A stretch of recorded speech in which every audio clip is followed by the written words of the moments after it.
The Game of Life and How to Play It by Florence Scovel Shinn. Chapter 1. The Game.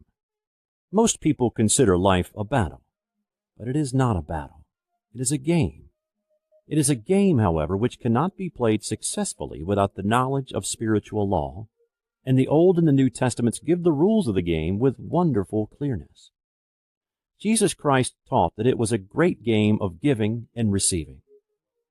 Whatsoever a man soweth, that shall he also reap. This means that whatever man sends out in word or deed will return to him. What he gives, he will receive. If he gives hate, he will receive hate. If he gives love, he will receive love. If he gives criticism, he will receive criticism.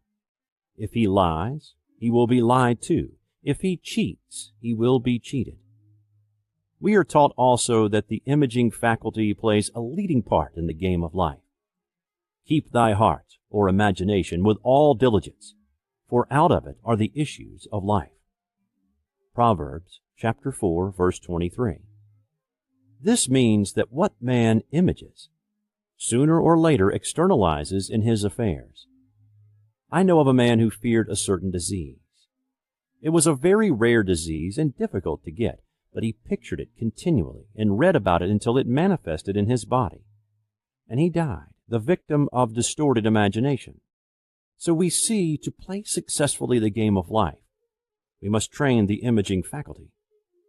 A person with an imaging faculty trained to image only good brings into his life every righteous desire of his heart. Health, wealth, love, friends, perfect self-expression, his highest ideals. The imagination has been called the scissors of the mind, and it is ever cutting, day by day, the pictures man sees there, and sooner or later he meets his own creations in his outer world. To train the imagination successfully, man must understand the workings of his mind. The Greeks said, "Know thyself." There are three departments of the mind: the subconscious, conscious, and superconscious. The subconscious is simply power without direction. It is like steam or electricity, and it does what it is directed to do. It has no power of induction. Whatever man feels deeply or images clearly is impressed upon the subconscious mind and carried out in minutest detail. For example, a woman I know, when a child, always made believe she was a widow. She dressed up in black clothes and wore a long black veil, and people thought she was very clever and amusing. She grew up and married a man with whom she was deeply in love. In a short time he died, and she wore black and a sweeping veil for many years. The picture of herself as a widow was impressed upon the subconscious mind, and in due time worked itself out, regardless of the havoc created. The conscious mind has been called mortal or carnal mind. It is the human mind and sees life as it appears to be. It sees death, disaster, sickness, poverty, and limitation of every kind, and it impresses the subconscious. The superconscious mind is the God mind within each man, and is the realm of perfect ideas. In it is the perfect pattern spoken of by Plato, the divine design.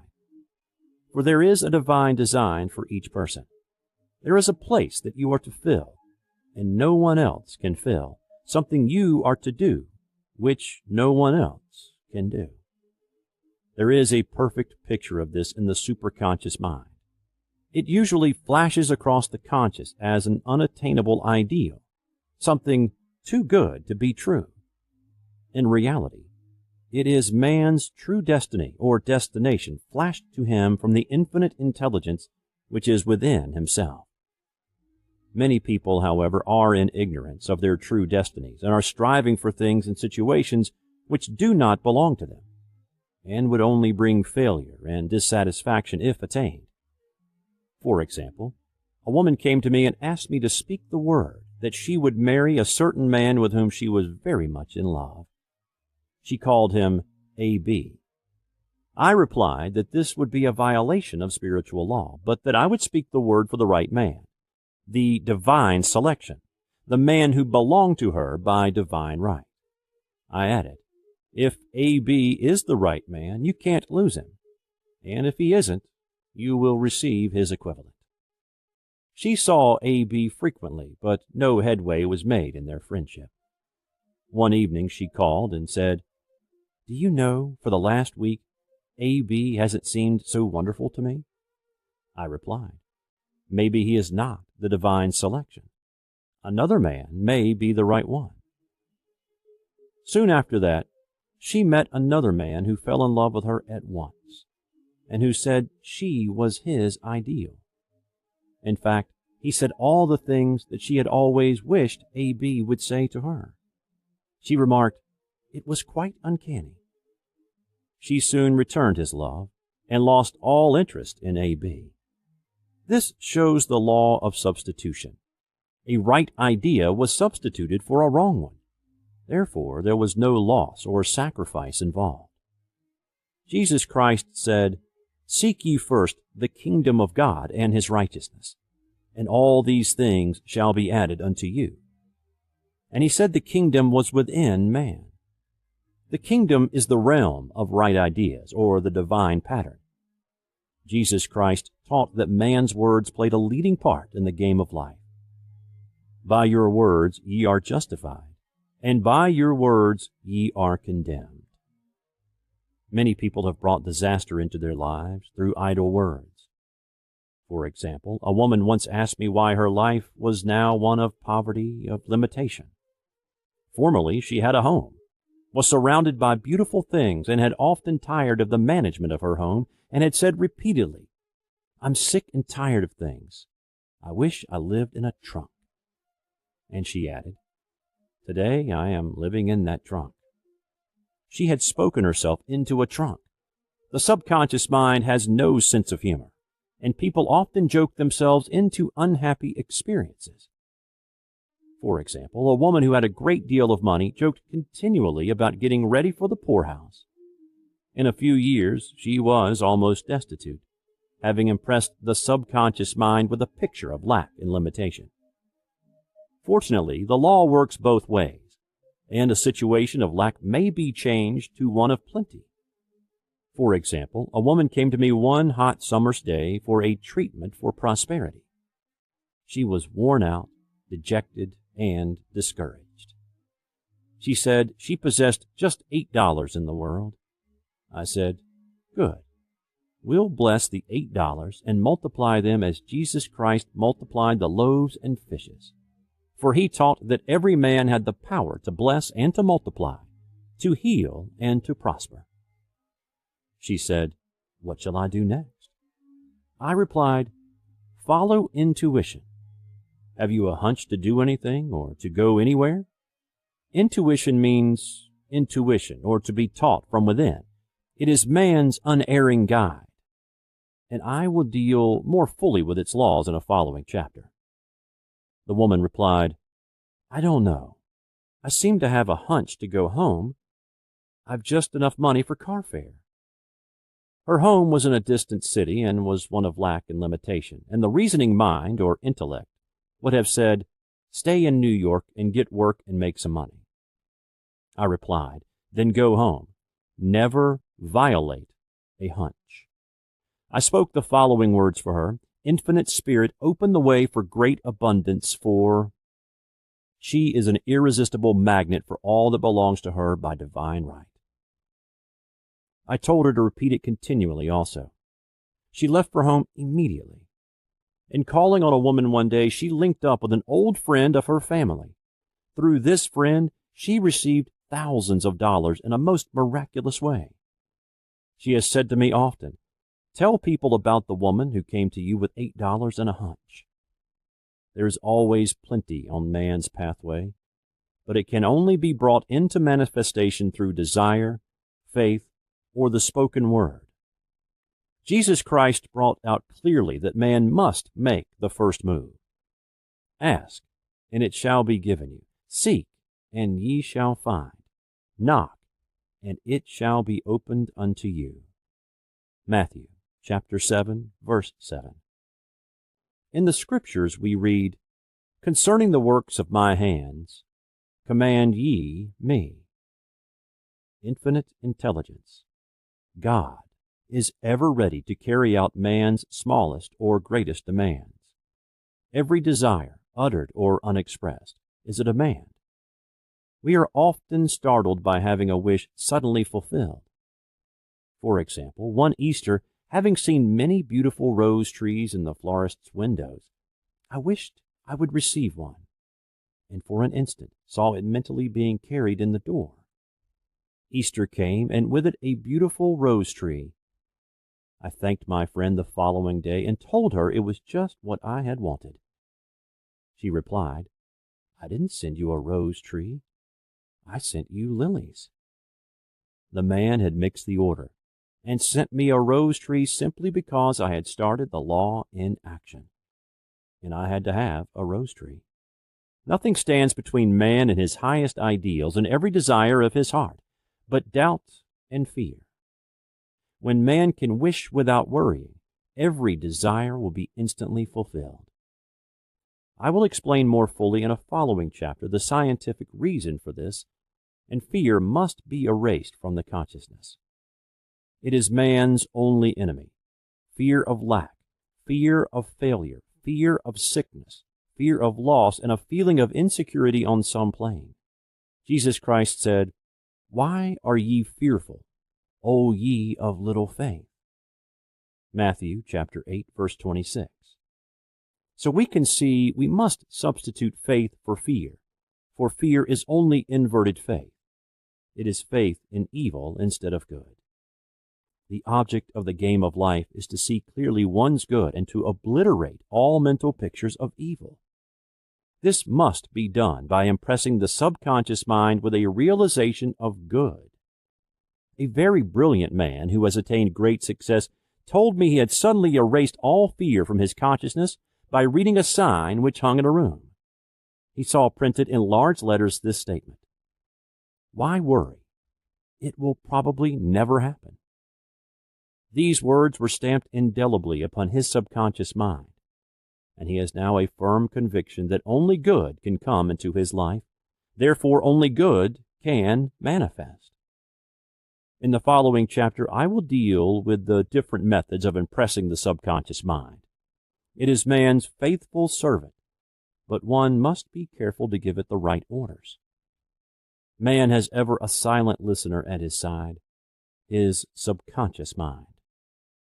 Every thought, every word is impressed upon it and carried out in amazing detail. It is like a singer making a record on the sensitive disc of the phonographic plate. Every note and tone of the singer's voice is registered. If he coughs or hesitates, it is registered also. So let us break all the old bad records in the subconscious mind, the records of our lives which we do not wish to keep, and make new and beautiful ones.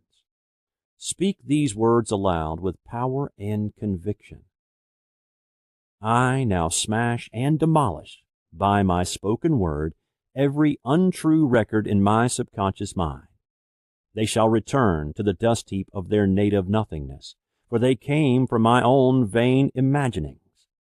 I now make my perfect records through the Christ within, the records of health, wealth, love, and perfect self-expression. This is the square of life, the game completed. In the following chapters, I will show how man can change his conditions by changing his words. Any man who does not know the power of the word is behind the times. Death and life are in the power of the tongue. Proverbs chapter 18, verse 21. Chapter 2, the law of prosperity. One of the greatest messages given to the race through the Scriptures is that God is man's supply, and that man can release through his spoken word all that belongs to him by divine right. He must, however, have perfect faith in his spoken word. Isaiah said, "My word shall not return unto me void, but shall accomplish that where it is sent." We know now that words and thoughts are a tremendous vibratory force ever molding man's body and affairs. A woman came to me in great distress and said she was to be sued on the 15th of the month for $3,000. She knew no way of getting the money and was in despair.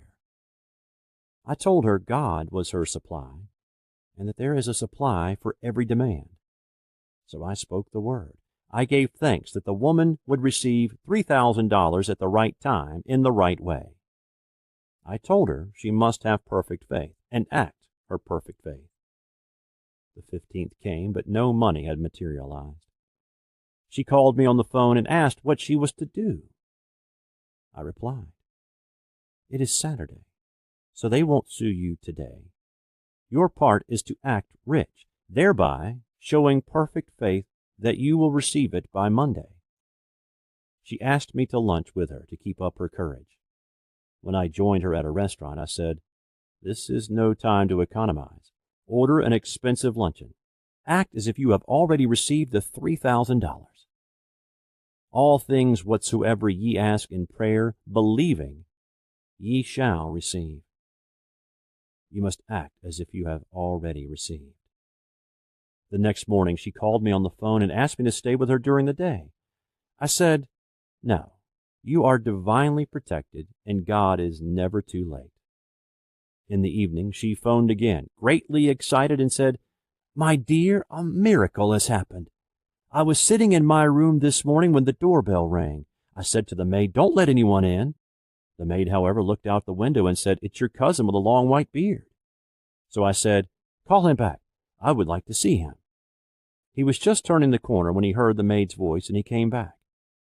He talked for about an hour, and just as he was leaving, he said, 'Oh, by the way, how were finances?'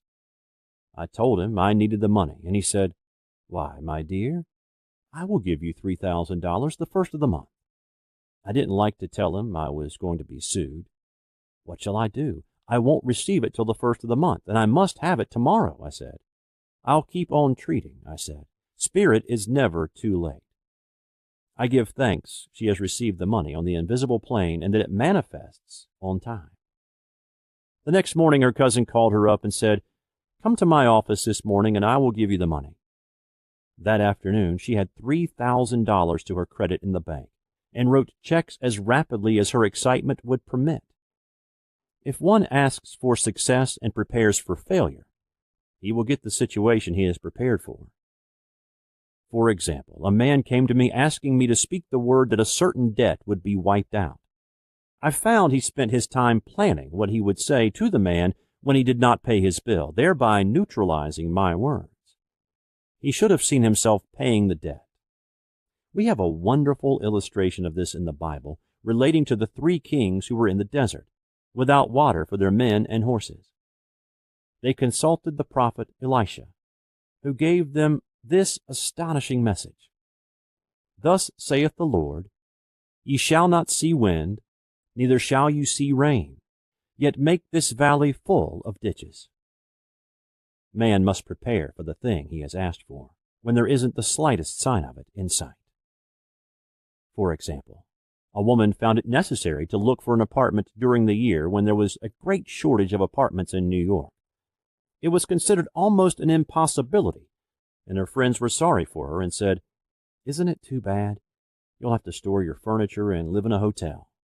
She replied, "You needn't feel sorry for me. I'm a Superman, and I'll get an apartment." She spoke the words. Infinite Spirit opened the way for the right apartment. She knew there was a supply for every demand, and that she was unconditioned, working on the spiritual plane, and that one with God is a majority.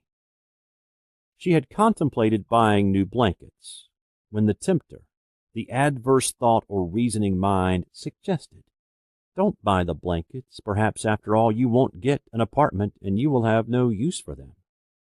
She promptly replied to herself, "I'll dig my ditches by buying the blankets." So she prepared for the apartment, acted as though she already had it. She found one in a miraculous way, and it was given to her although there were over 200 other applicants. The blankets showed active faith.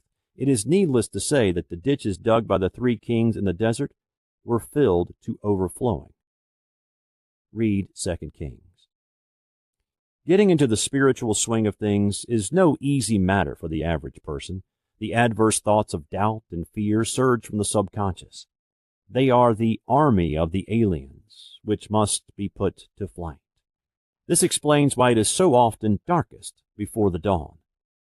A big demonstration is usually preceded by tormenting thoughts. Having made a statement of high spiritual truth, one challenges the old beliefs in the subconscious, and error is exposed to be put out. This is the time when one must make his affirmations of truth repeatedly, and rejoice and give thanks that he has already received. Before ye call, I shall answer. This means that every good and perfect gift is already man's awaiting his recognition. Man can only receive what he sees himself receiving. The children of Israel were told that they could have all the land they could see. This is true of every man.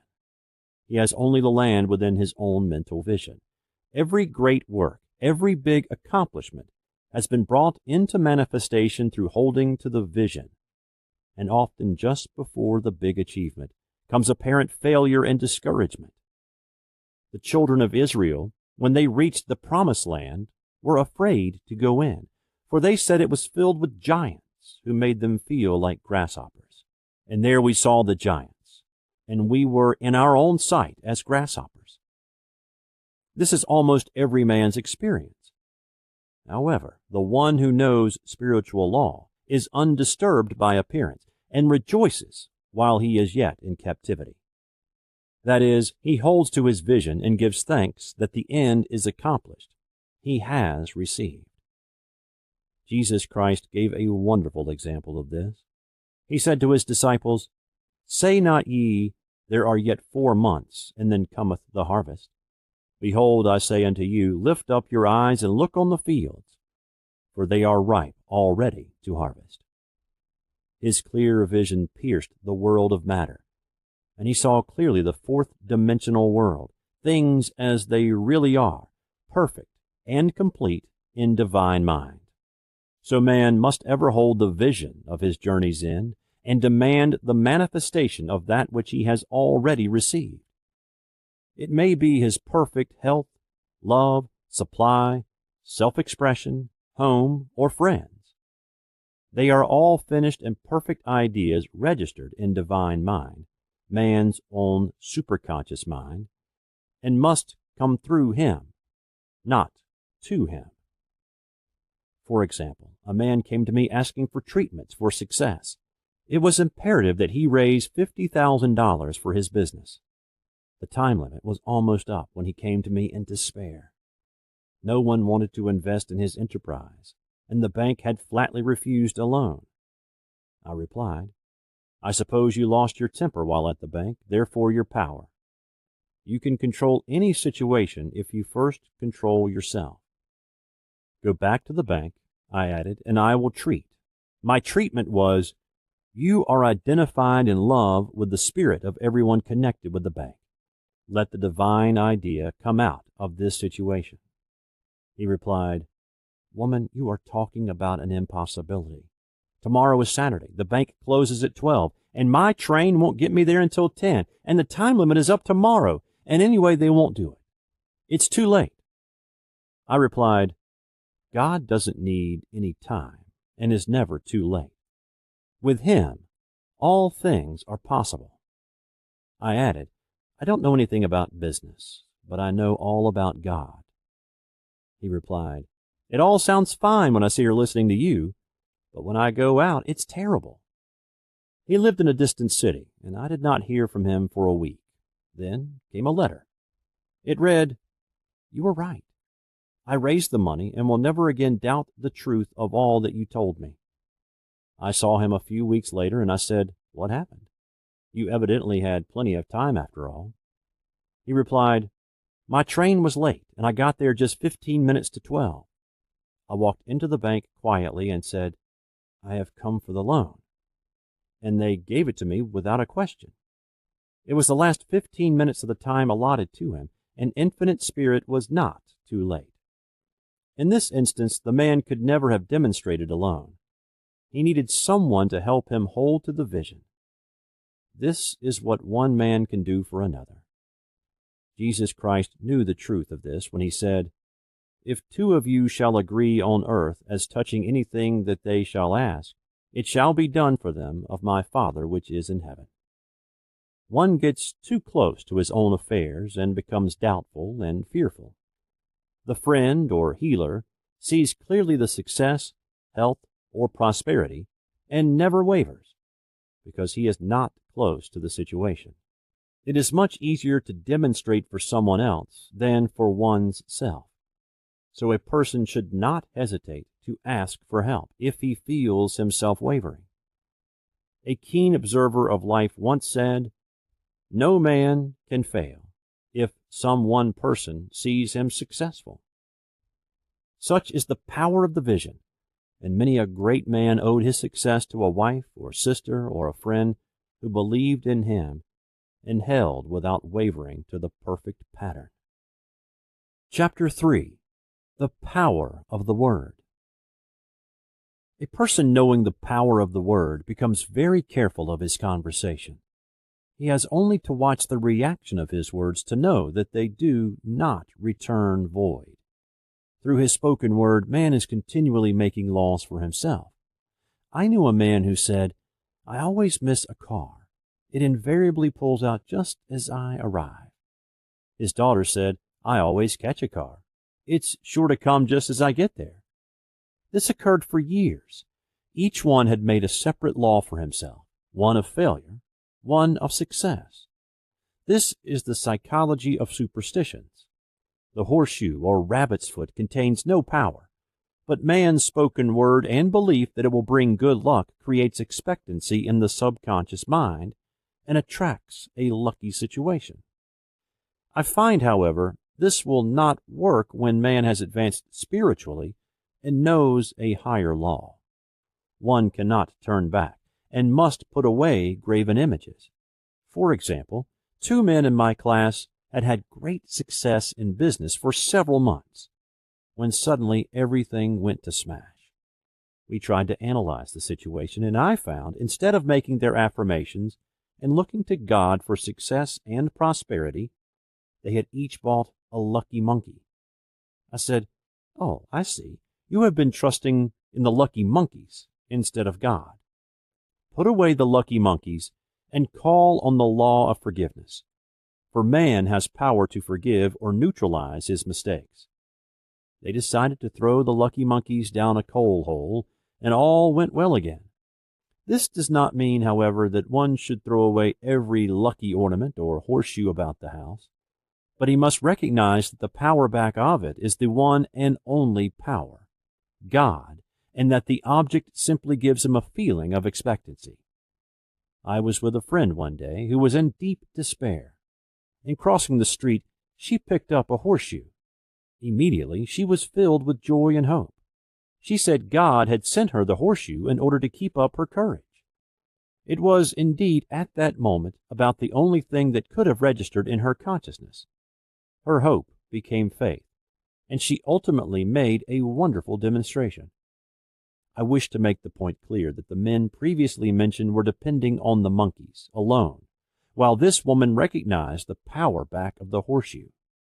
I know in my own case, it took a long while to get out of a belief that a certain thing brought disappointment.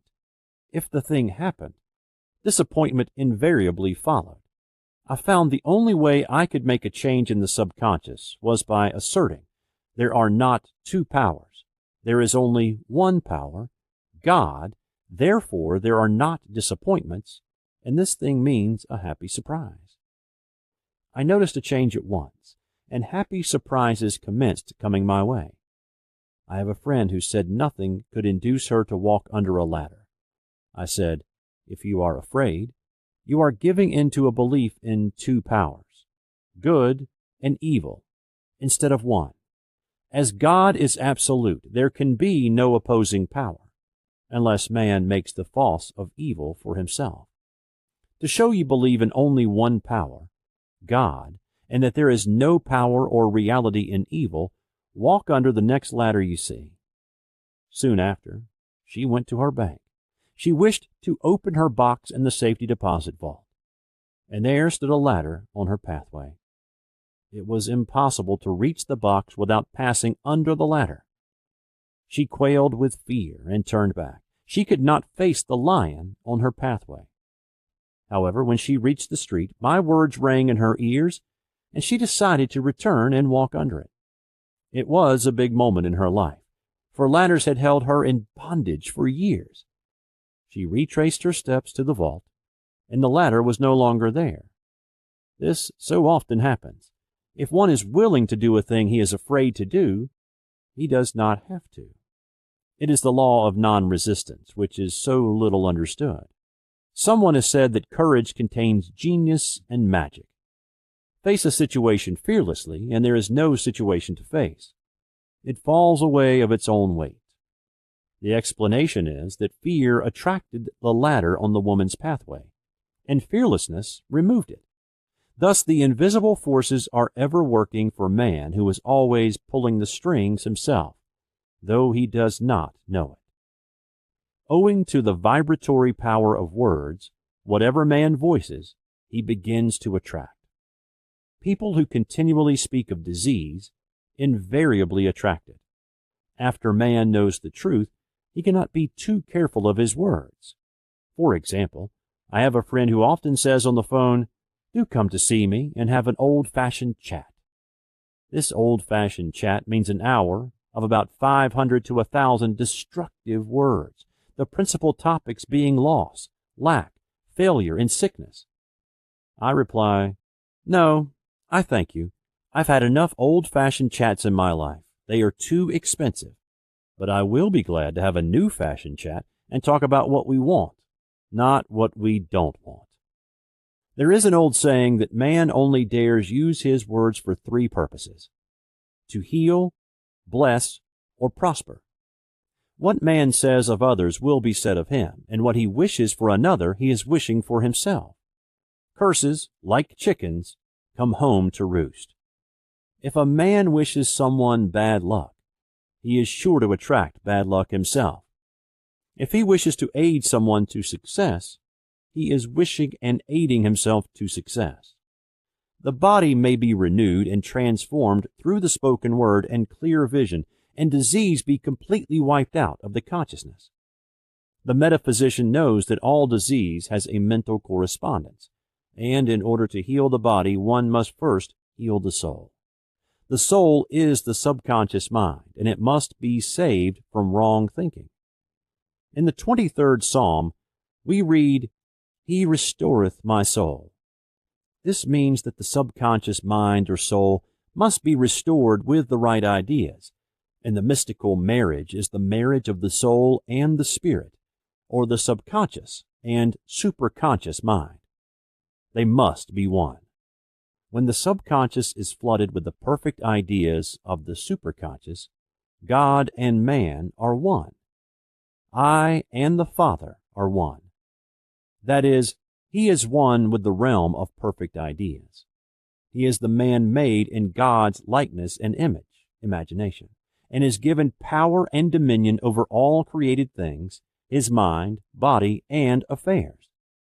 It is safe to say that all sickness and unhappiness come from the violation of the law of love. A new commandment I give unto you: love one another. And in the game of life, love or goodwill takes every trick. For example, a woman I know had for years an appearance of a terrible skin disease. The doctors told her it was incurable, and she was in despair. She was on the stage, and she feared she would soon have to give up her profession, and she had no other means of support. She, however, procured a good engagement, and on the opening night made a great hit. She received flattering notices from the critics, and was joyful and elated. The next day she received a notice of dismissal. A man in the cast had been jealous of her success, and had caused her to be sent away. She felt hatred and resentment taking complete possession of her, and she cried out, "Oh, God, don't let me hate that man." That night she worked for hours in the silence.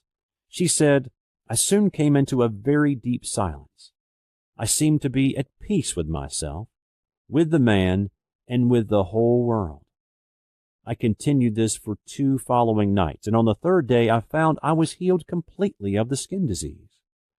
In asking for love or goodwill, she had fulfilled the law, for love is the fulfilling of the law, and the disease, which came from subconscious resentment, was wiped out. Continual criticism produces rheumatism as critical, inharmonious thoughts cause unnatural deposits in the blood which settle in the joints. False growths are caused by jealousy, hatred, unforgiveness, fear, etc.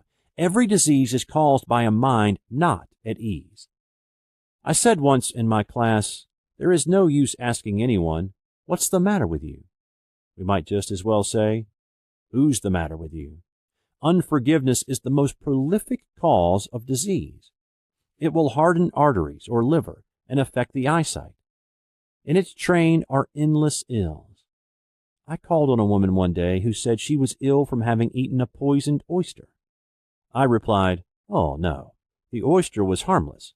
You poisoned the oyster. What's the matter with you? She answered, oh, about 19 people. She had quarreled with 19 people and had become so inharmonious that she attracted the wrong oyster. Any inharmony on the external indicates there is mental inharmony. As the within, so the without. Man's only enemies are within himself, and a man's foes shall be they of his own household.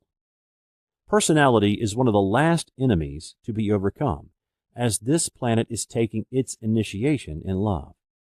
It was Christ's message, peace on earth, goodwill towards man. The enlightened man, therefore, endeavors to perfect himself upon his neighbors. His work is with himself, to send out goodwill and blessings to every man, and the marvelous thing is that if one blesses a man, he has no power to harm him. For example, a man came to me asking to treat for success in business. He was selling machinery, and a rival appeared on the scene with what he proclaimed was a better machine, and my friend feared defeat. I said, first of all, we must wipe out all fear and know that God protects your interest and that the divine idea must come out of the situation. That is, the right machine will be sold by the right man to the right man. And I added, don't hold one critical thought towards that man. Bless him all day and be willing not to sell your machine if it isn't the divine idea. So we went to the meeting, fearless and non-resistant, and blessing the other man. He said the outcome was very remarkable. The other man's machine refused to work, and he sold his without the slightest difficulty. But I say unto you, love your enemies, bless them that curse you, do good to them that hate you, and pray for them which spitefully use you and persecute you. Goodwill produces a great aura of protection about the one who sends it, and no weapon that is formed against him shall prosper. In other words, love and goodwill destroy the enemies with one's self. Therefore, one has no enemies on the external. There is peace on earth for him who sends goodwill to man. Chapter 4. The Law of Non-Resistance. Nothing on earth can resist an absolutely non-resistant person. The Chinese say that water is the most powerful element because it is perfectly non-resistant. It can wear away a rock and sweep all before it. Jesus Christ said, resist not evil. For he knew in reality there is no evil, therefore nothing to resist. Evil has come of man's vain imagination, or belief in two powers, good and evil. There is an old legend that Adam and Eve ate of Maya, the tree of illusion, and saw two powers instead of one power, God. Therefore, evil is a false law man has made for himself through psychoma or soul sleep. Soul sleep means that man's soul has been hypnotized by the race belief of sin, sickness, and death, etc., which is carnal or mortal thought, and his affairs have outpictured his illusions. We have read in a preceding chapter that man's soul is his subconscious mind, and whatever he feels deeply, good or bad, is outpictured by that faithful servant. His body and affairs show forth what he has been picturing. The sick man has pictured sickness, the poor man poverty, the rich man wealth. People often say, "Why does a little child attract illness when it is too young even to know what it means?" I answer that children are sensitive and receptive to the thoughts of others about them, and often outpicture the fears of their parents. I heard a metaphysician once say, "If you do not run your subconscious mind yourself, someone else will run it for you." Mothers often unconsciously attract illness and disaster to their children by continually holding them in thoughts of fear and watching for symptoms. For example, a friend asked a woman if her little girl had had the measles. She replied promptly, "Not yet." This implied that she was expecting the illness and therefore preparing the way for what she did not want for herself and child. However, the man who is centered and established in right thinking, the man who sends out only goodwill to his fellow man and who is without fear, cannot be touched or influenced by the negative thoughts of others. In fact, he could then receive only good thoughts, as he himself sends forth only thoughts. Resistance is hell, for it places man in a state of torment. A metaphysician once gave me a wonderful recipe for taking every trick in the game of life. It is the acme of non-resistance. He gave it in this way. At one time in my life, I baptized children, and of course, they had many names. Now I no longer baptize children, but I baptize events. But I give every event the same name. If I have a failure, I baptize it success, in the name of the Father, and of the Son, and of the Holy Ghost. In this, we see the great law of transmutation, founded on non-resistance. Through his spoken word, every failure was transmuted into success. For example, a woman who required money and who knew the spiritual law of opulence was thrown continually in a business way with a man who made her feel very poor. He talked lack and limitation, and she commenced to catch his poverty thoughts. So she disliked him and blamed him for her failure. She knew in order to demonstrate her supply, she must first feel that she had received. A feeling of opulence must precede its manifestation. It dawned on her one day that she was resisting the situation and seeing two powers instead of one. So she blessed the man and baptized the situation success. She affirmed, as there is only one power, God, this man is here for my good and my prosperity. Just what he did not seem to be there for. Soon after that, she met, through this man, a woman who gave her for a service rendered several $1,000s, and the man moved to a distant city and faded harmoniously from her life. Make the statement, every man is a golden link in the chain of my good, for all men are God in manifestation, awaiting the opportunity given by man, himself, to serve the divine plan of his life. Bless your enemy, and you rob him of his ammunition. His arrows will be transmuted into blessings. This law is true of nations as well as individuals. Bless a nation, send love and goodwill to every inhabitant, and it is robbed of its power to harm. Man can only get the right idea of non-resistance through spiritual understanding. My students have often said, "I don't want to be a doormat." I reply, when you use non-resistance with wisdom, no one will ever be able to walk over you. Another example, one day I was impatiently awaiting an important telephone call. I resisted every call that came in and made no outgoing calls myself, reasoning that it might interfere with the one I was awaiting. Instead of saying, divine ideas never conflict, the call will come at the right time, leaving it to infinite intelligence to arrange, I commenced to manage things myself. I made the battle mine, not God's, and remained tense and anxious. The bell did not ring for about an hour, and I glanced at the phone and found the receiver had been off that length of time, and the phone was disconnected. My anxiety, fear, and belief in interference had brought on a total eclipse of the telephone. Realizing what I had done, I commenced blessing the situation at once. I baptized it success and affirmed I cannot lose any call that belongs to me by divine right. I am under grace and not under law. A friend rushed out to the nearest telephone to notify the company to reconnect. She entered a crowded grocery, but the proprietor left his customers and attended to the call himself.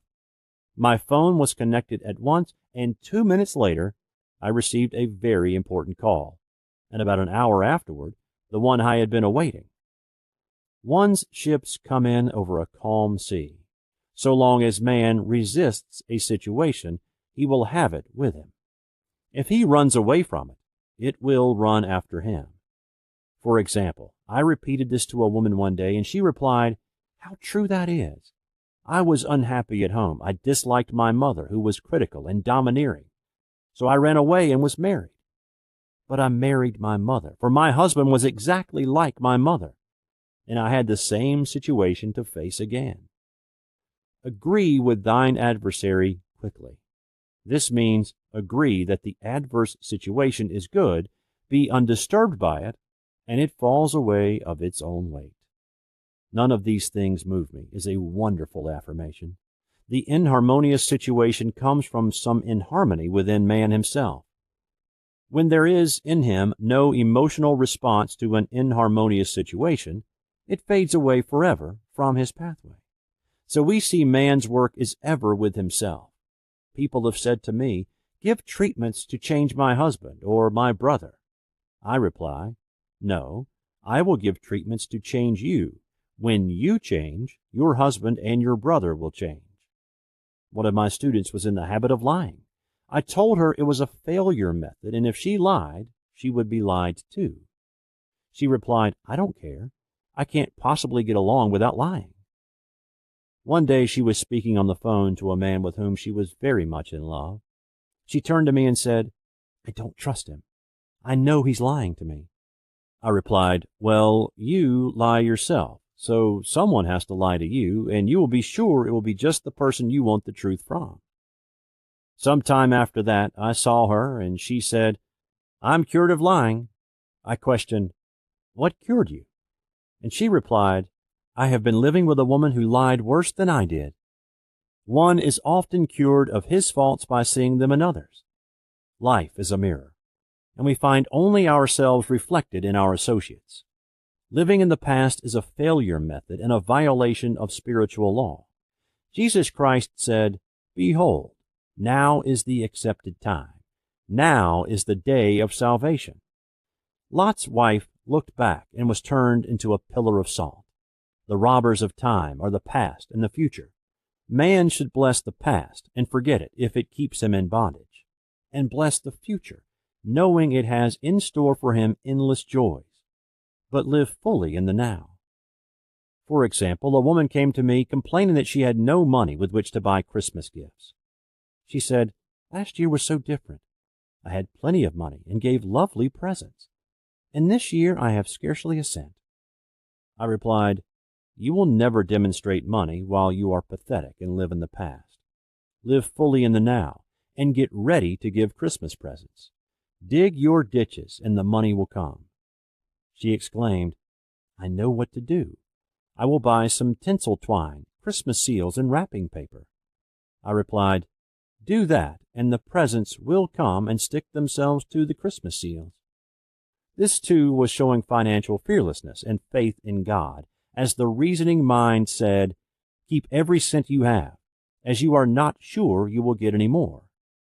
She bought the seals, paper, and twine, and a few days before Christmas received a gift of several $100s. Buying the seals and twine had impressed the subconscious with expectancy and opened the way for the manifestation of the money. She purchased all the presents in plenty of time. Man must live suspended in the moment. Look well, therefore, to this day. Such is the salutation of the dawn. He must be spiritually alert, ever awaiting his leads, taking advantage of every opportunity. One day I said continually, silently, "Infinite Spirit, Don't let me miss a trick. And something very important was told to me that evening. It is most necessary to begin the day with right words. Make an affirmation immediately upon waking. For example, Thy will be done this day. Today is a day of completion.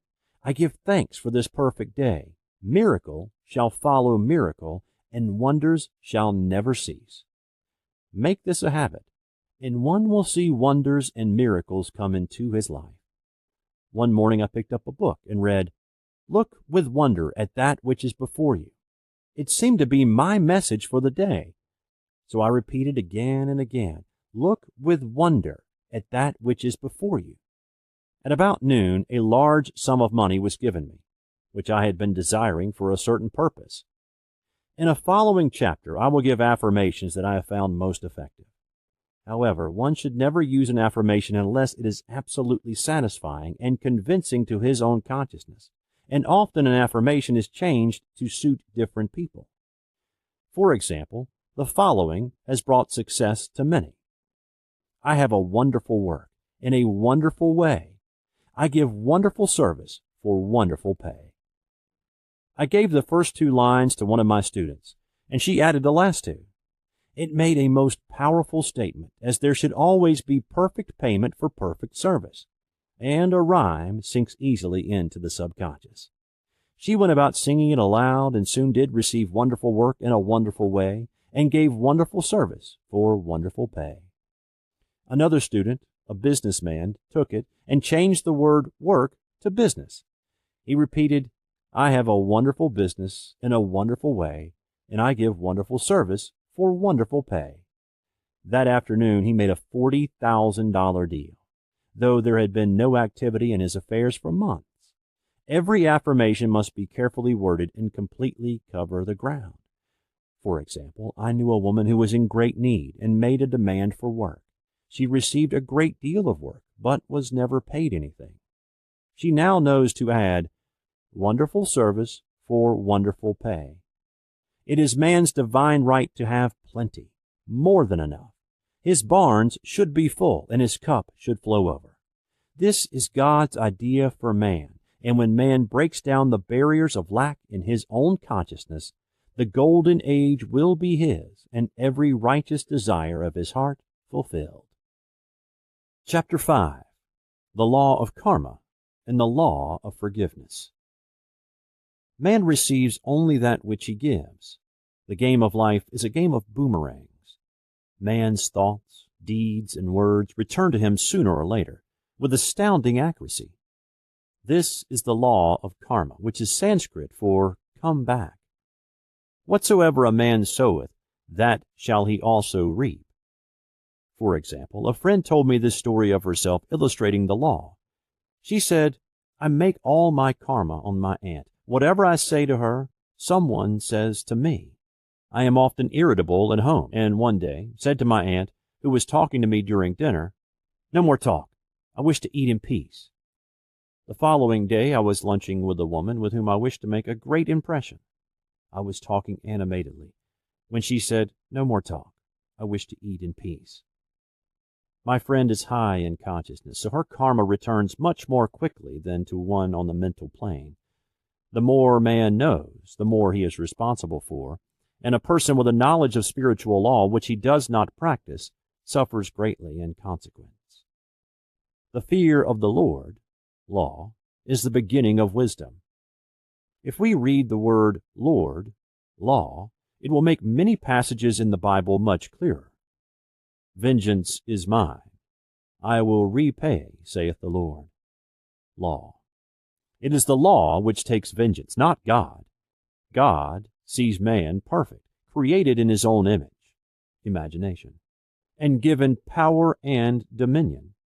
This is the perfect idea of man, registered in divine mind, awaiting man's recognition, for man can only be what he sees himself to be, and only attain what he sees himself attaining.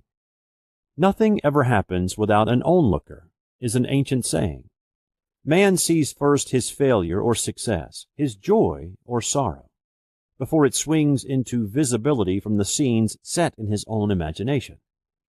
We have observed this in the mother picturing disease for her child, or a woman seeing success for her husband.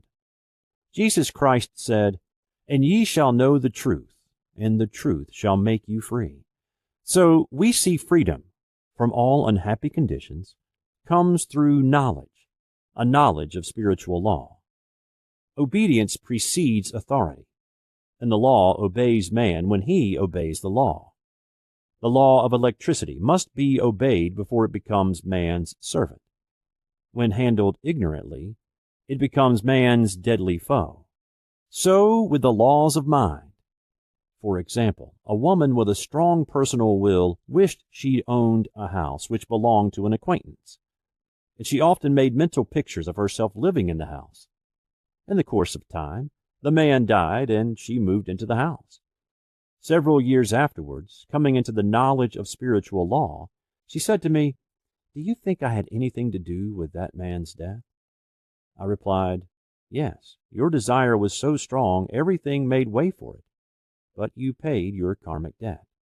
Your husband, whom you loved devotedly, died soon after, and the house was a white elephant on your hands for years." The original owner, however, could not have been affected by her thoughts had he been positive in the truth, nor her husband, but they were both under karmic law. The woman should have said, feeling the great desire for the house, "Infinite intelligence, give me the right house, equally as charming as this, the house which is mine by divine right." The divine selection would have given perfect satisfaction and brought good to all.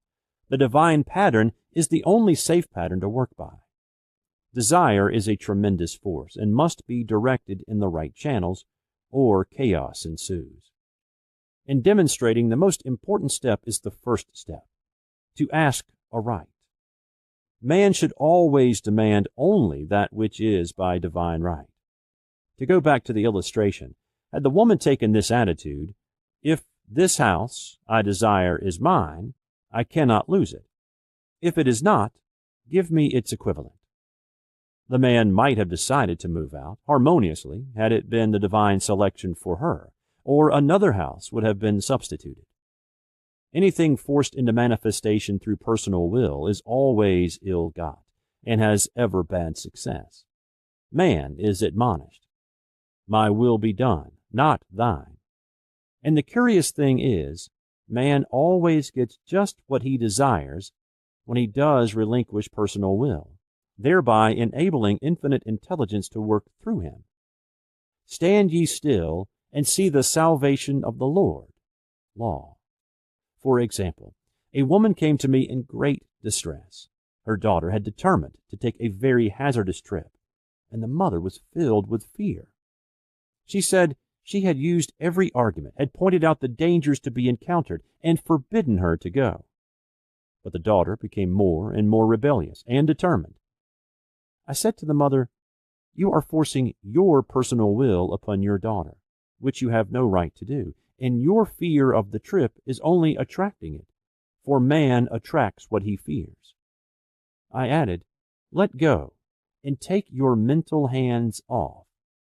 Put it in God's hands, and use this statement: I put this situation in the hands of infinite love and wisdom. If this trip is the divine plan, I bless it and not longer resist.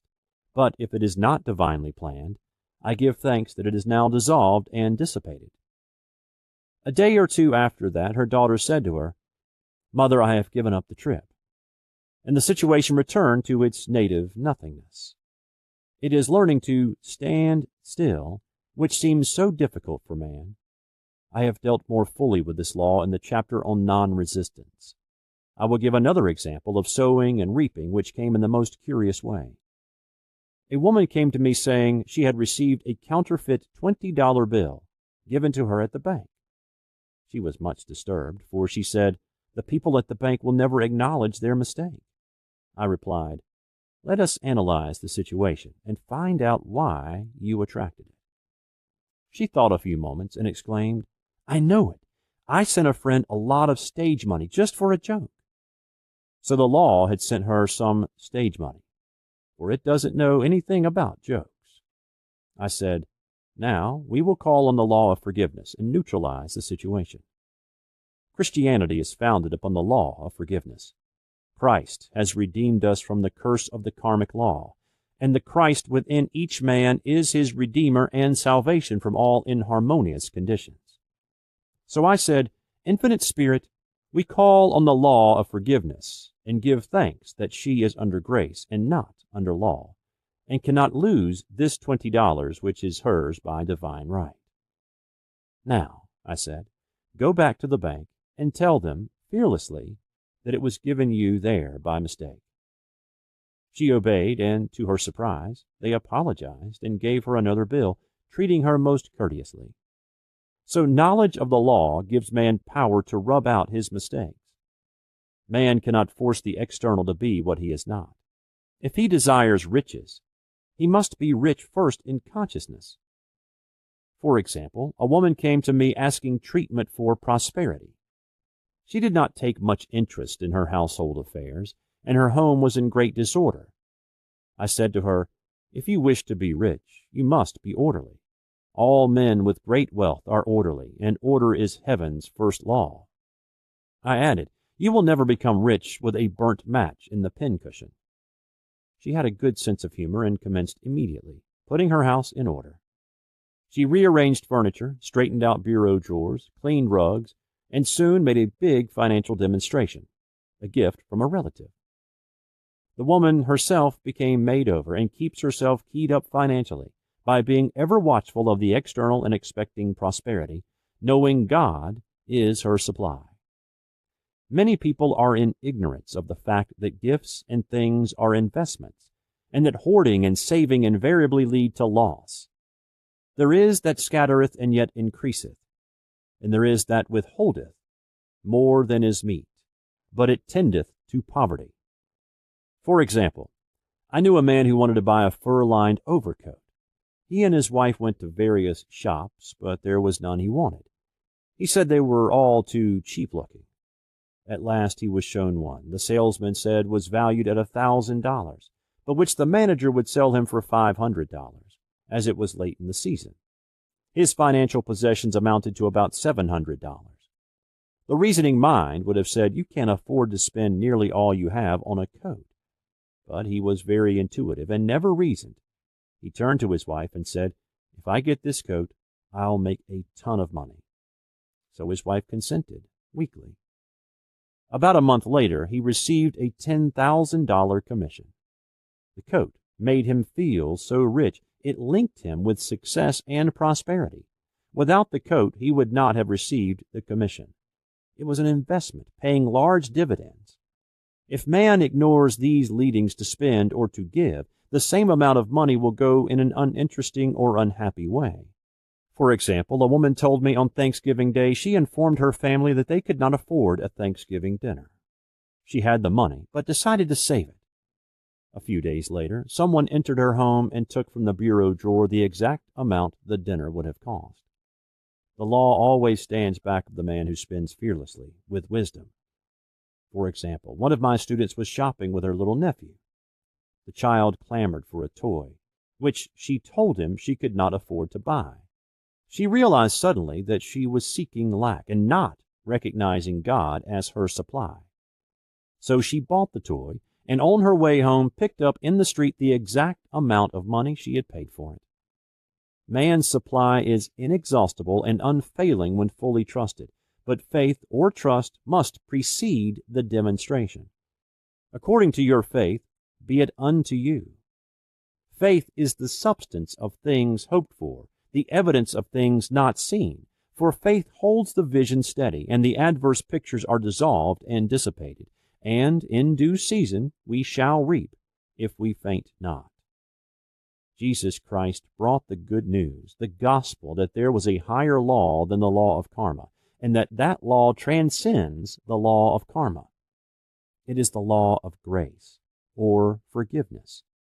It is the law which frees man from the law of cause and effect, the law of consequence, under grace and not under law. We are told that on this plane, man reaps where he has not sown. The gifts of God are simply poured out upon him.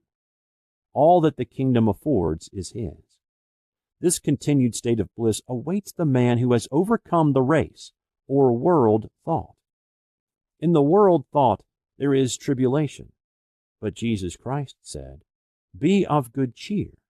I have overcome the world." The world thought is that of sin, sickness, and death. He saw their absolute unreality and said, "Sickness and sorrow shall pass away, and death itself, the last enemy, be overcome." We know now, from a scientific standpoint, that death could be overcome by stamping the subconscious mind with the conviction of eternal youth and eternal life. The subconscious, being simply power without direction, carries out orders without questioning. Working under the direction of the superconscious, the Christ or God within man, the resurrection of the body would be accomplished. Man would no longer throw off his body in death. It would be transformed into the body electric, sung by Walt Whitman, for Christianity is founded upon the forgiveness of sins and an empty tomb. Chapter 6. Casting the Burden, Impressing the Subconscious. When man knows his own powers and the workings of his mind, his great desire is to find an easy and quick way to impress the subconscious with good, for simply an intellectual knowledge of the truth will not bring results. In my own case, I found the easiest way is in casting the burden. A metaphysician once explained it in this manner. He said, "The only thing which gives anything weight in nature is the law of gravitation. And if a boulder could be taken high above the planet, there would be no weight in that boulder." And that is what Jesus Christ meant when he said, "My yoke is easy and my burden is light." He had overcome the world vibration and functioned in the fourth dimensional realm, where there is only perfection, completion, life, and joy. He said, "Come to me, all ye that are labor and are heavy laden, and I will give you rest. Take my yoke upon you, for my yoke is easy and my burden is light." We are also told in the 55th Psalm to cast thy burden upon the Lord. Many passages in the Bible state that the battle is God's, not man's, and that man is always to stand still and see the salvation of the Lord. This indicates that the superconscious mind, or Christ within, is the department which fights man's battles and relieves him of burdens. We see, therefore, that man violates law if he carries a burden, and a burden is an adverse thought or condition, and this thought or condition has its root in the subconscious. It seems almost impossible to make any headway directing the subconscious from the conscious or reasoning mind. As the reasoning mind, the intellect is limited in its conceptions and filled with doubts and fears. How scientific it then is to cast the burden upon the superconscious mind, or Christ within, where it is made light, or dissolved into its native nothingness.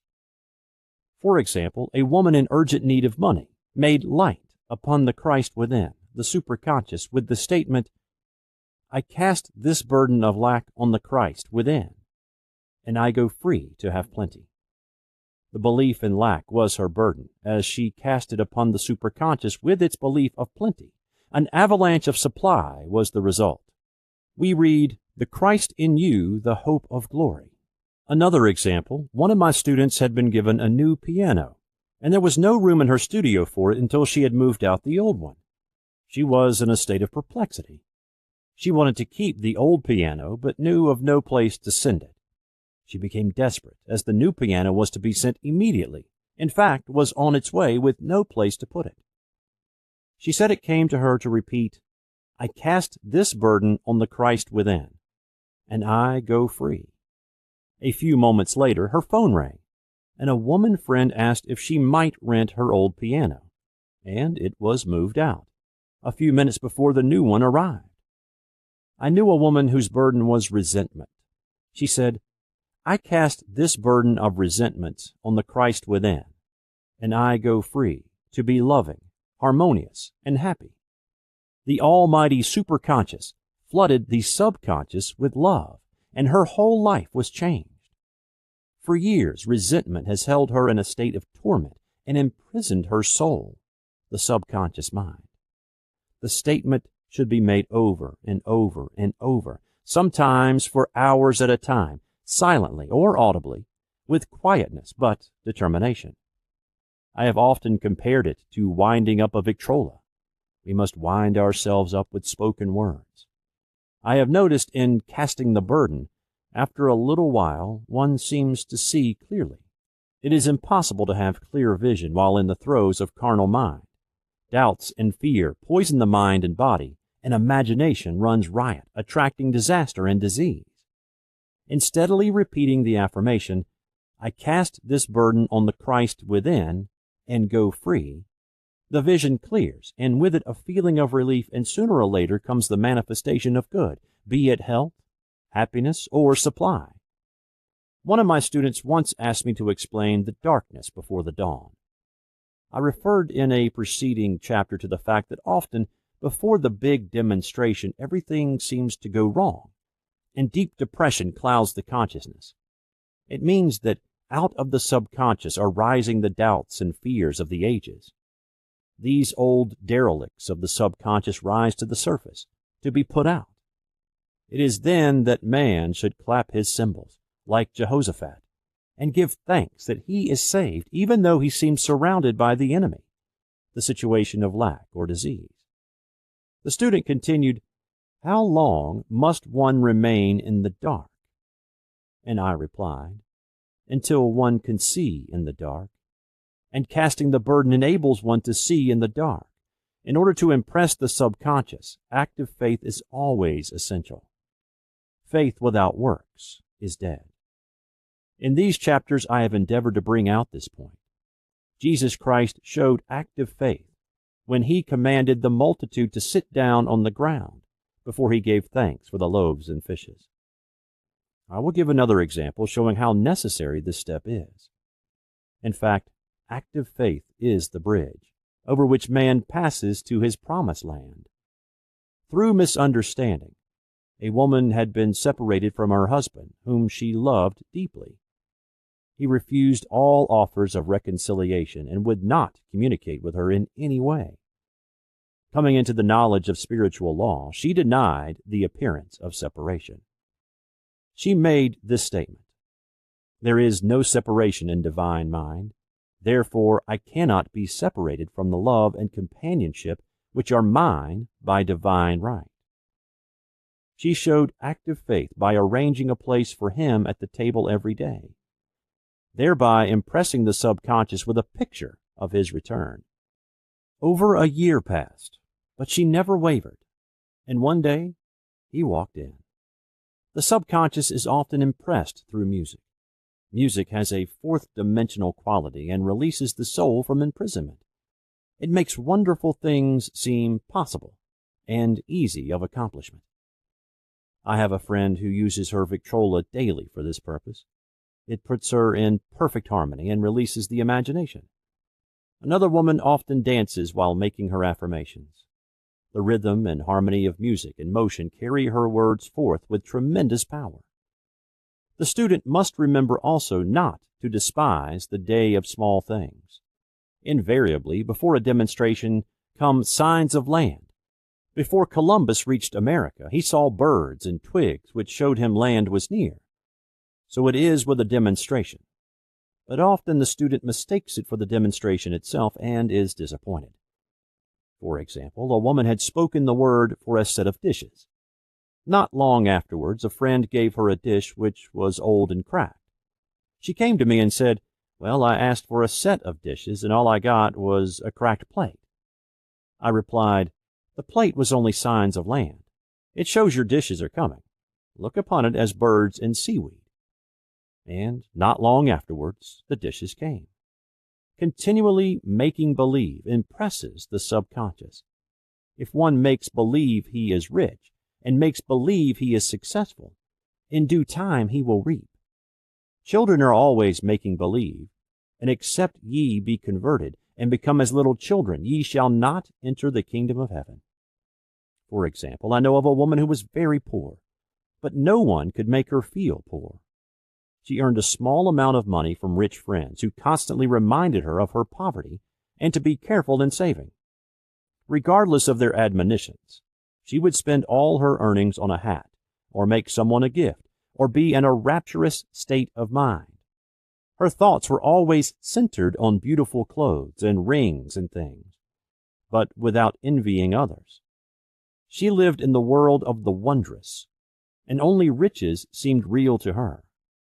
Before long, she married a rich man, and the rings and things became visible.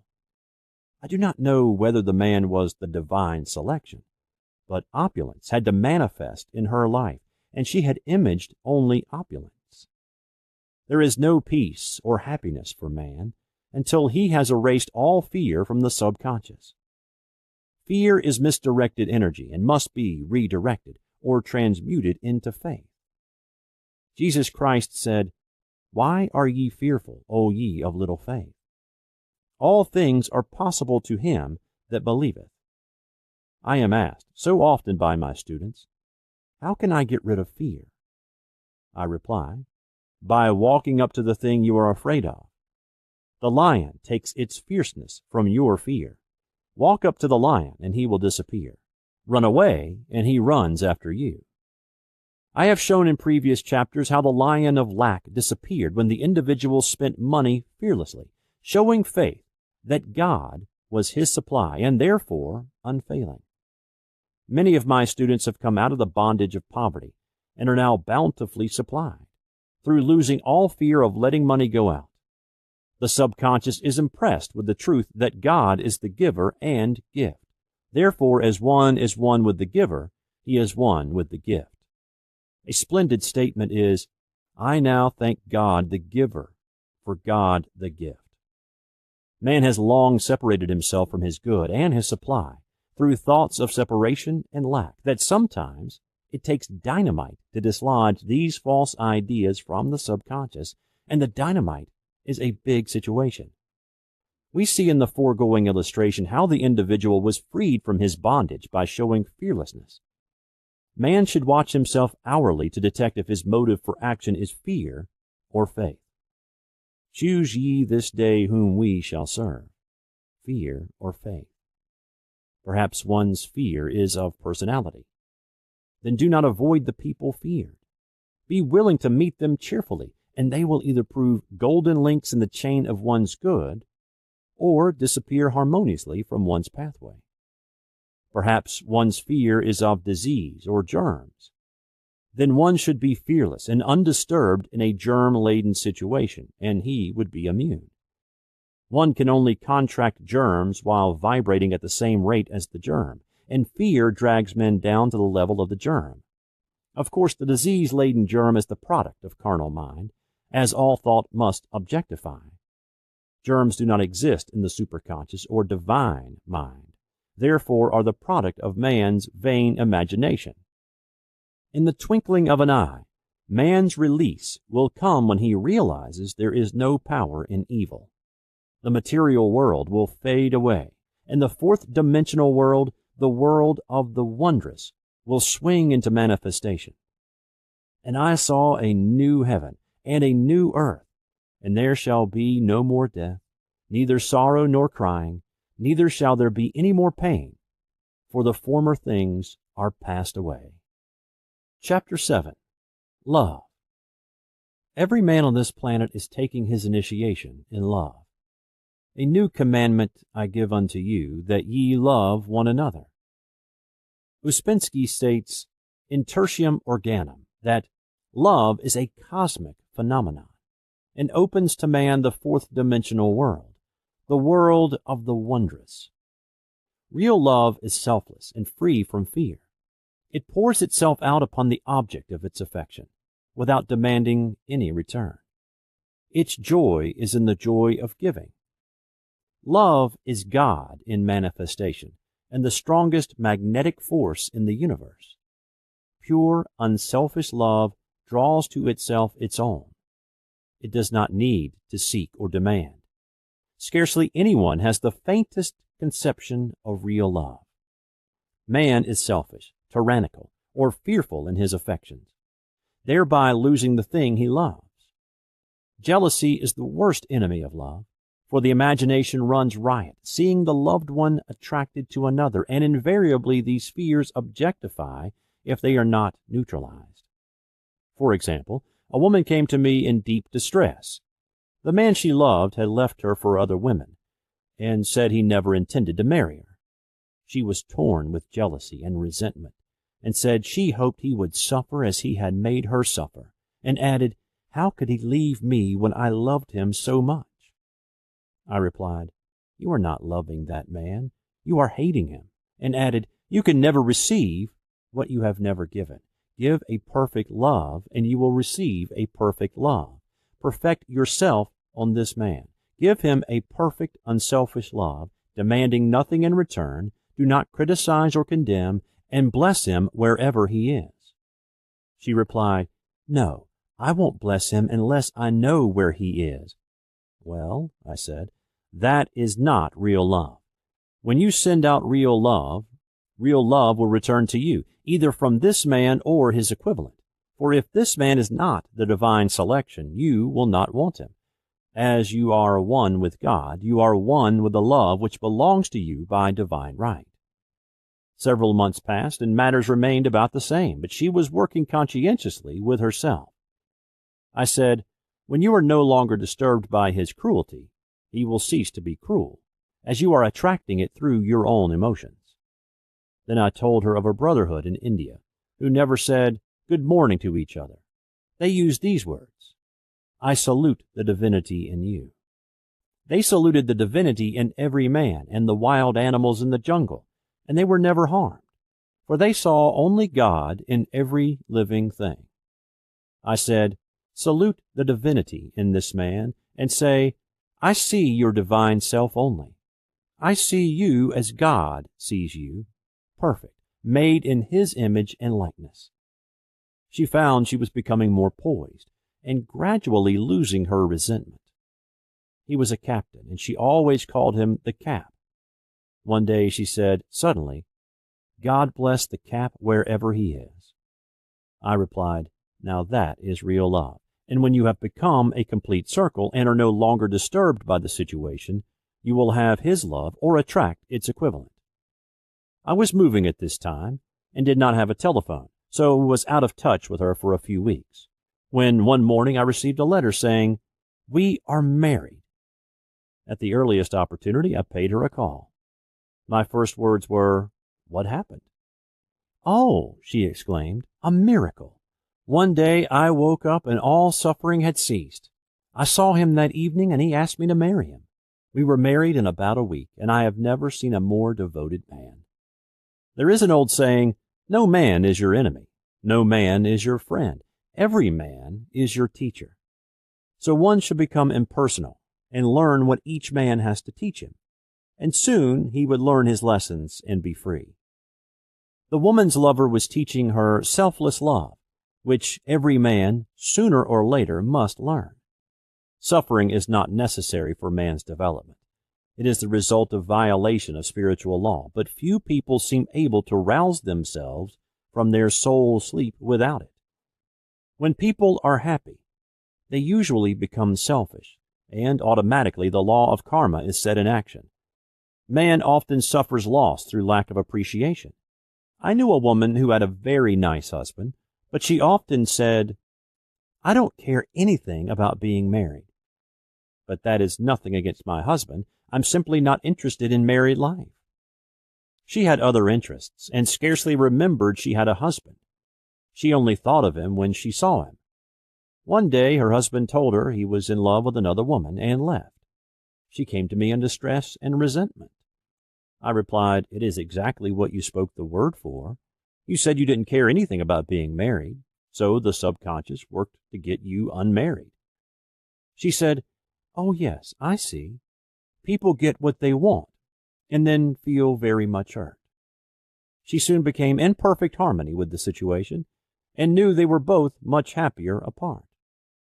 When a woman becomes indifferent or critical and ceases to be an inspiration to her husband, he misses the stimulus of her early relationship and is restless and unhappy.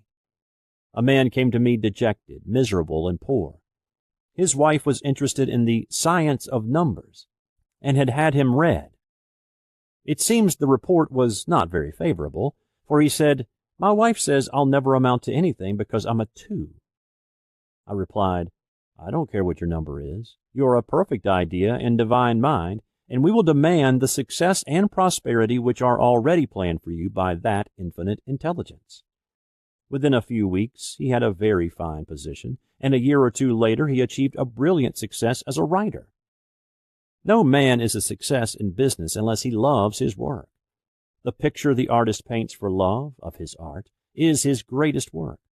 The potboiler is always something to live down. No man can attract money if he despises it. Many people are kept in poverty by saying, "Money means nothing to me, and I have a contempt for people who have it." This is the reason so many artists are poor. Their contempt for money separates them from it. I remember hearing one artist say of another, "He's no good as an artist. He has money in the bank." This attitude of mind, of course, separates man from his supply. He must be in harmony with a thing in order to attract it. Money is God in manifestation, as freedom from want and limitation. But it must be always kept in circulation and put to right uses. Hoarding and saving react with grim vengeance. This does not mean that man should not have houses and lots, stocks and bonds, for the barns of the righteous man shall be full.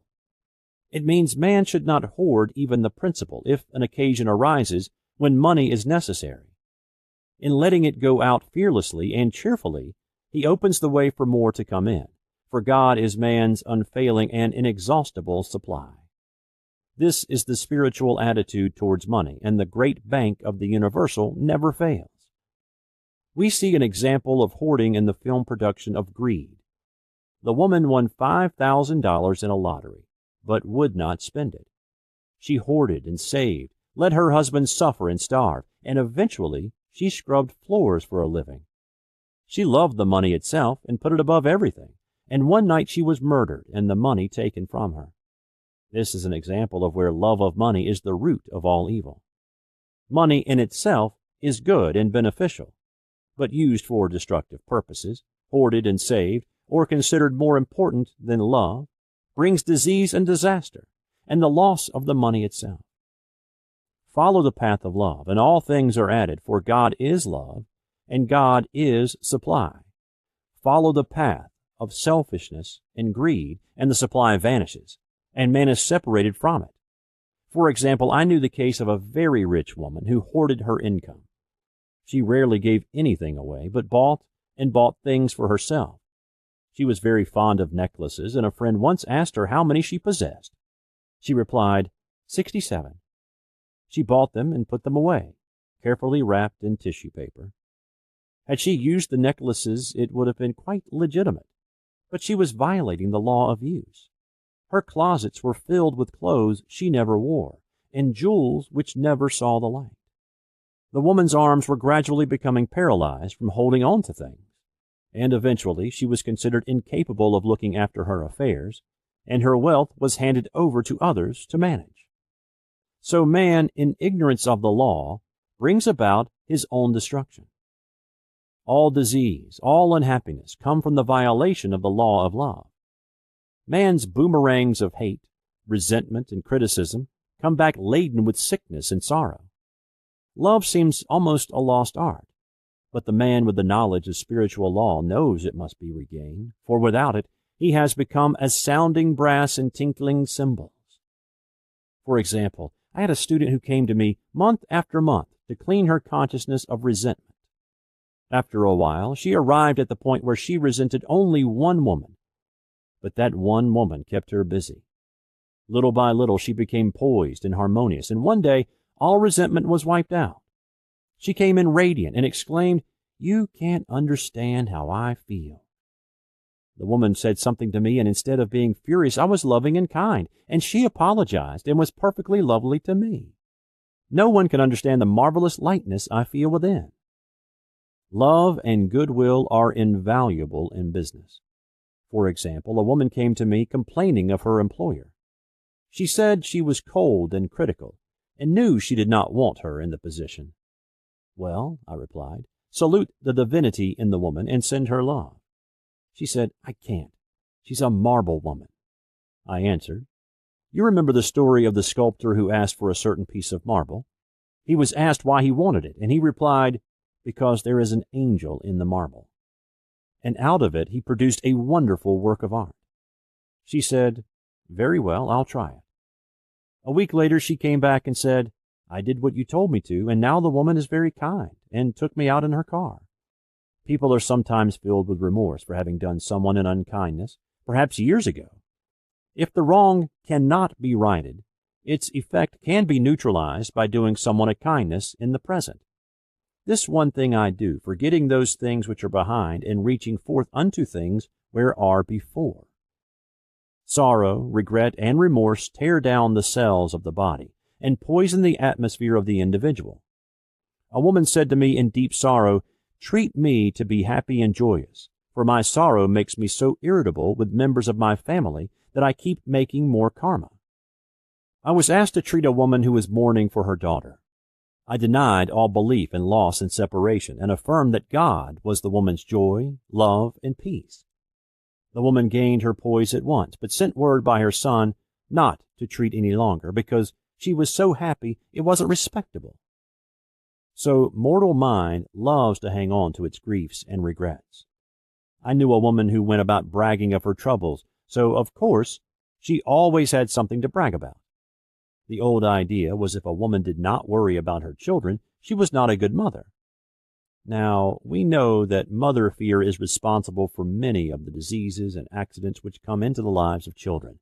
For fear pictures vividly the disease or situation feared, and these pictures objectify, if not neutralized. Happy is the mother who can say sincerely that she puts her child in God's hands and knows, therefore, that he is divinely protected. For example, a woman awoke suddenly in the night, feeling her brother was in great danger. Instead of giving in to fears, she commenced making statements of truth, saying, man is a perfect idea in divine mind, and is always in his right place. Therefore, my brother is in his right place and is divinely protected. The next day she found that her brother had been in close proximity to an explosion in a mine, but had miraculously escaped. So man is her brother's keeper in thought, and every man should know that the thing he loves dwells in the secret place of the Most High, and abides under the shadow of the Almighty. There shall no evil befall thee, neither shall any plague come nigh thy dwelling. Perfect love casteth out fear. He that feareth is not made perfect in love. And love is the fulfilling of the law. Chapter 8. Intuition or Guidance.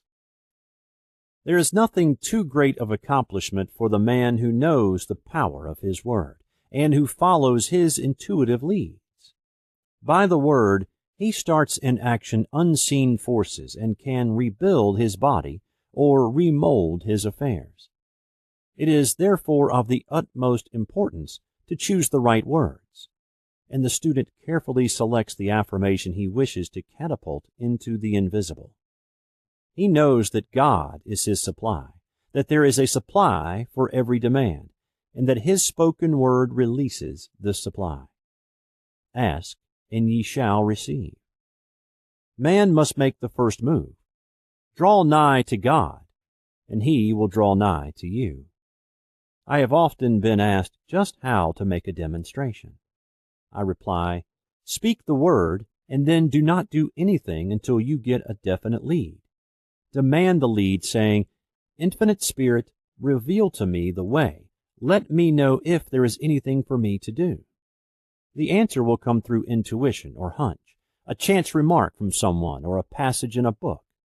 The answers are sometimes quite startling in their exactness. For example, a woman desired a large sum of money. She spoke the words, Infinite Spirit, open the way for my immediate supply. Let all that is mine by divine right now reach me in great avalanches of abundance. Then she added, give me a definite lead. Let me know if there is anything for me to do. The thought came quickly. Give a certain friend, who had helped her spiritually, $100. She told her friend, who said, "Wait and get another lead before giving it." So she waited, and that day met a woman who said to her, "I gave someone $1 today. It was just as much for me as it would be for you to give someone 100. This was indeed an unmistakable lead, so she knew she was right in giving the $100. It was a gift which proved a great investment, for shortly after that, a large sum of money came to her in a remarkable way. Giving opens the way for receiving. In order to create activity in finances, one should give. Tithing, or giving 1/10 of one's income, is an old Jewish custom and is sure to bring increase. Many of the richest men in this country have been tithers, and I have never known it to fail as an investment. The 10th part goes forth and returns blessed and multiplied. But the gift, or tithe, must be given with love and cheerfulness, for God loveth a cheerful giver. Bills should be paid cheerfully. All money should be sent forth fearlessly and with a blessing. This attitude of mind makes man master of money.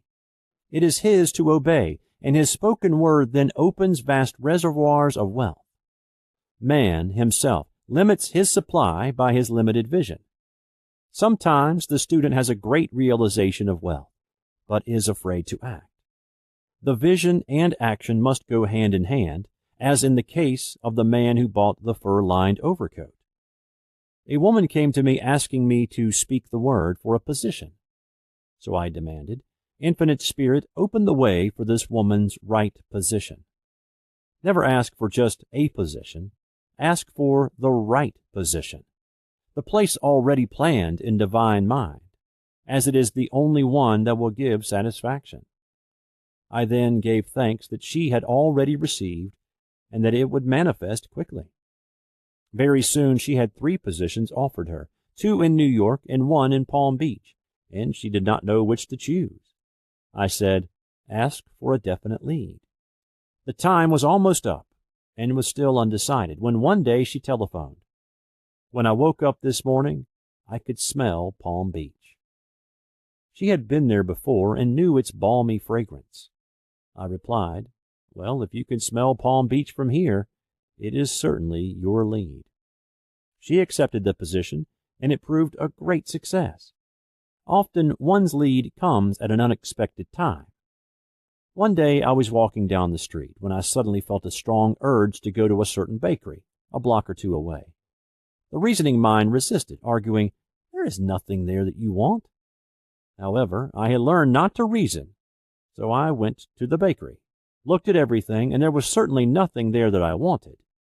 But coming out, I encountered a woman I had thought of often, and who was in great need of the help which I could give her. So often, one goes for one thing and finds another. Intuition is a spiritual faculty and does not explain, but simply points the way. A person often receives a lead during a treatment. The idea that comes may seem quite irrelevant, but some of God's leadings are mysterious. In the class one day, I was treating that each individual would receive a definite lead. A woman came to me afterwards and said, "While you were treating, I got the hunch to take my furniture out of storage and get an apartment." The woman had come to be treated for health. I told her I knew in getting a home of her own, her health would improve. And I added, "I believe your trouble, which is a congestion, has come from having things stored away. Congestion of things causes congestion in the body. You have violated the law of use, and your body is paying the penalty." So I gave thanks that divine order was established in her mind, body, and affairs. People little dream of how their affairs react on the body. There is a mental correspondence for every disease. A person might receive instantaneous healing through the realization of his body being a perfect idea in divine mind, and therefore whole and perfect. But if he continues his destructive thinking, hoarding, hating, fearing, condemning, the disease will return. Jesus Christ knew that all sickness came from sin, but admonished the leper after the healing to go and sin no more, lest a worse thing come upon him. So man's soul, or subconscious mind, must be washed whiter than snow, for permanent healing, and the metaphysician is always delving deep for the correspondence. Jesus Christ said, "Condemn not, lest ye also be condemned. Judge not, lest ye be judged." Many people have attracted disease and unhappiness through condemnation of others. What man condemns in others, he attracts to himself. For example, a friend came to me in anger and distress because her husband had deserted her for another woman. She condemned the other woman and said continually she knew he was a married man and had no right to accept his attentions. I replied, "Stop condemning the woman. Bless her, and be through with the situation. Otherwise, you are attracting the same thing to yourself." She was deaf to my words, and a year or two later became deeply interested in a married man herself. Man picks up a live wire whenever he criticizes or condemns, and may expect a shock. Indecision is a stumbling block in many a pathway. In order to overcome it, make the statement repeatedly. I am always under direct inspiration. I make right decisions quickly. These words impress the subconscious, and soon one finds himself awake and alert, making his right moves without hesitation. I have found it destructive to look to the psychic plane for guidance, as it is the plane of many minds and not the one mind. As man opens his mind to subjectivity, he becomes a target for destructive forces. The psychic plane is the result of man's mortal thought, and is on the plane of opposites. He may receive either good or bad messages. The science of numbers and the reading of horoscopes keep man down on the mental or mortal plane, for they deal only with the karmic path. I know of a man who should have been dead years ago, according to his horoscope, but he is alive and a leader of one of the biggest movements in this country for the uplift of humanity. It takes a very strong mind to neutralize a prophecy of evil. The student should declare, "Every false prophecy shall come to naught. Every plan my Father in heaven has not planned shall be dissolved and dissipated. The divine idea now comes to pass." However, if any good message has ever been given one of coming happiness or wealth, harbor and expect it, and it will manifest sooner or later through the law of expectancy. Man's will should be used to back the universal will. I will that the will of God be done. It is God's will to give every man every righteous desire of his heart, and man's will should be used to hold the perfect vision without wavering. The prodigal son said, "I will arise and go to my father." It is indeed often an effort of the will to leave the husks and swine of mortal thinking. It is so much easier for the average person to have fear than faith. So faith is an effort of the will. As man becomes spiritually awakened, he recognizes that any external inharmony is the correspondence of mental inharmony. If he stumbles or falls, he may know he is stumbling or falling in consciousness. One day, a student was walking along the street condemning someone in her thoughts. She was saying mentally, "That woman is the most disagreeable woman on earth," when suddenly 3 Boy Scouts rushed around the corner and almost knocked her over. She did not condemn the Boy Scouts, but immediately called on the law of forgiveness and saluted the divinity in the woman. Wisdom's way are ways of pleasantness, and all her paths are peace. When one has made his demands upon the universal, he must be ready for surprises. Everything may seem to be going wrong, when in reality it is going right. For example, a woman was told that there was no loss in divine mind, therefore she could not lose anything which belonged to her. Anything lost would be returned, or she would receive its equivalent. Several years previously, she had lost $2,000. She had loaned the money to a relative during her lifetime, but the relative had died, leaving no mention of it in her will. The woman was resentful and angry, and as she had no written statement of the transaction, she never received the money. So she determined to deny the loss and collect the $2,000 from the Bank of the Universal. She had to begin by forgiving the woman, as resentment and unforgiveness closed the doors of this wonderful bank. She made this statement: I deny loss. There is no loss in divine mind.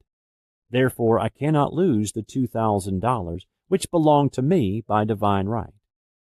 As one door shuts, another door opens. She was living in an apartment house which was for sale, and in the lease was a clause stating that if the house was sold, the tenants would be required to move out within 90 days. Suddenly, the landlord broke the leases and raised the rent. Again, injustice was on her pathway, but this time she was undisturbed. She blessed the landlord and said, as the rent has been raised, it means that I'll be that much richer, for God is my supply. New leases were made out for the advanced rent, but by some divine mistake, the 90 days clause had been forgotten.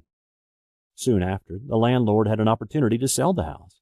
On account of the mistake in the new leases, the tenants held possession for another year. The agent offered each tenant $200 if he would vacate. Several families moved. 3 remained, including the woman. A month or 2 passed, and the agent again appeared. This time he said to the woman, will you break your lease for the sum of $1,500? It flashed upon her. Here comes the $2,000. She remembered having said to friends in the house, we will all act together if anything more is said about leaving. So her lead was to consult her friends.